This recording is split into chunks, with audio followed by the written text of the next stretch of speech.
here, that element of surprise is the first way to start recognizing the difference between a guide voice and your voice. When you get practiced at discerning the difference, then they'll talk to you in ways that are very plain. You know, it's not like in the movies where, you know, everything's a revelation and, you know, a big explosion and all that. Mostly your guides, especially in a dream state, will start giving you information in a very basic, regular, relaxed way.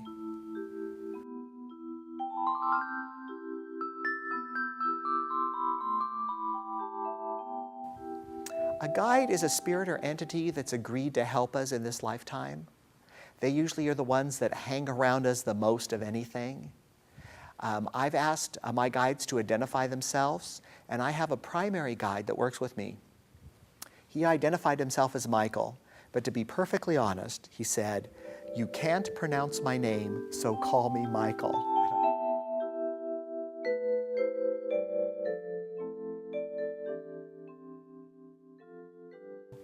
He gives me a visual that makes sense to me of how he physically appears. He appears as shorter, skinnier, American Indian-ish, smooth, very black hair in a white loincloth. Why appear to me that way? Can't tell you. But I can tell you that that is how he said to identify or visualize him.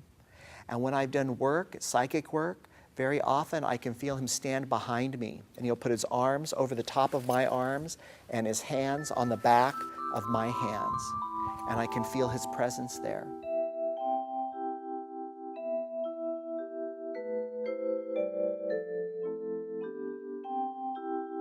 Well, in the ethereal plane, it's like an all-knowing plane. You get to know everything. So there are no secrets. There is no hidden agendas or hidden info.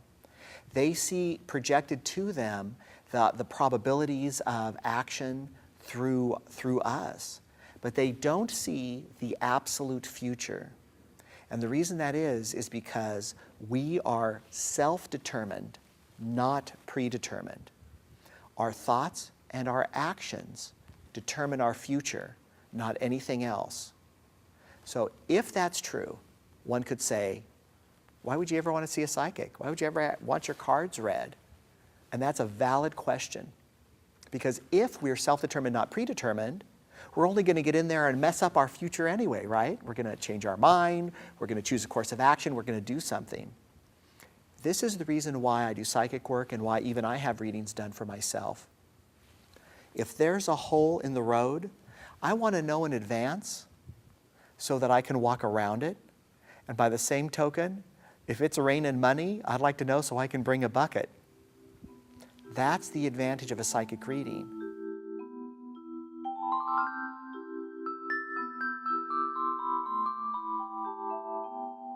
And so when I do readings for people, when I'm getting messages for them, it's not my job to tell them what's going to happen because I don't know. It is my job to empower them with the information I'm given and with the insights that are given for them so that they can make great decisions in their future and in their lives, because that's where the power rests. When I get clients that say they want me to make the decision for them, I tell them they're seeing the wrong psychic, because it is not my job to make decisions for anyone. Besides, it's really bad karma to make a decision for someone else. They're absolving the responsibility and energy of their lives onto you, and then you become karmic responsible for their outcome. That is not the way it's meant to be.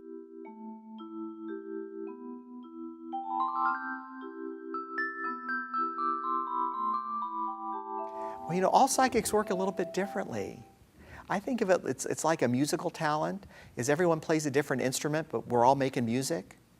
And for psychics, I feel it's like, for me, I'm very visual. And so using the tarot is a very good means for me. It gives me a point of focus, gives me a way to turn it on, turn it off, gives me a way to access or verify the information I'm hearing in my head or the pictures I'm seeing in my head. Other psychics, though, might use runes, or they might use the Kabbalah, or they might use just psychic channeling as a way to access that ethereal plane or ethereal energy.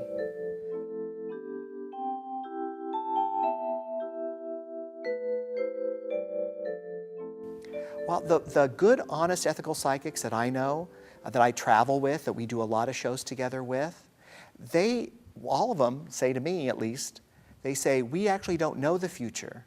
We only know the way the future is flowing at the moment of the reading. The person asking the question is the one who can change their mind, spin it on a dime, change the outcome, go a different direction if they choose.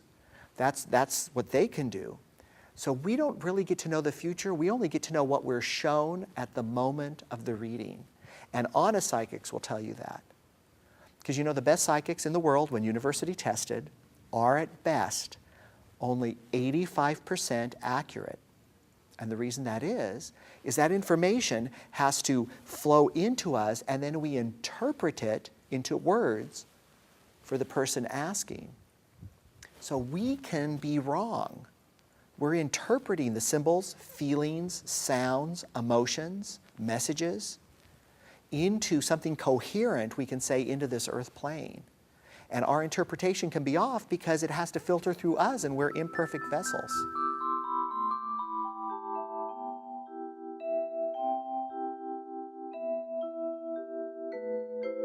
Well, it's on the same spectrum. Intuition and psychic ability are on the same line. Now, women are considered more intuitive generally. Scientifically, some say because they have twice as much connective tissue between both lobes of their brain. So that amount of tissue means that in a woman's brain, there's more going back and forth, they speculate. So it makes them more intuitive. It also makes them more easily overwhelmed, and what they also speculate is more emotional. Or they'll say men are more easily focused and can detach emotion because they have less going on there. However, both men and women can be highly intuitive just generally. To move intuition into the realm of being psychic, I think everyone does that on occasion. You know, the phone rings and you go, that's Sarah calling me, and it is. Or we feel like, I think I'm just going to turn left at this corner, and we turn left and we see a friend of ours standing there. We go, what a nice coincidence that was. So all of us have psychic episodes.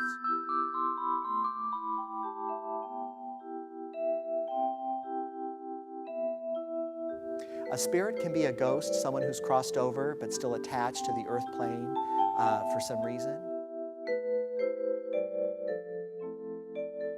It appears as though the energy exchange between the nerve cells in the brain may actually be quantum energy, not mundane electrical energy, which is what most of our body runs on.